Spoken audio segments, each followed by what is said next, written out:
In the Reports tab, you will have the ability to create custom class reports or use any of the pre-made listed below. Anywhere from children, employees, and guardians information to attendance history and billing reports. On the left, you will see 3 tabs: Custom Reporting, Special Reporting, and Billing Reports. A 4th tab will populate at the top if you favor any reports that are your go-to or for specific reporting needs. The Custom Reporting tool allows you to run reports on your children, family, or employee data. First, you must select whether you want to run your report on children's, employees, or guardians' data. You can then filter the selected data as needed. For example, if we want to run a report showing the oldest and youngest child in the infant class, first you will want to select Children Data and click on the drop-down arrow next to Report columns to filter through what we want to show in our report.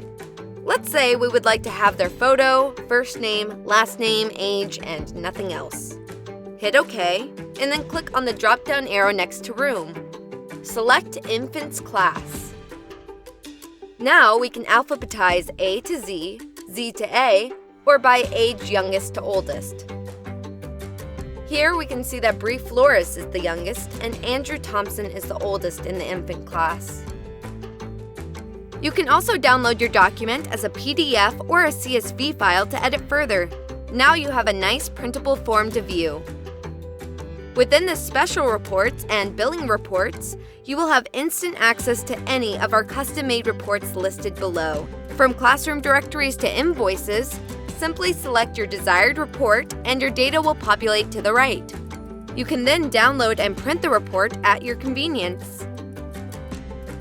You will notice a Reports Preferences link at the very bottom here. You can check or uncheck any reports you do not wish or need to see on the pre-made lists above.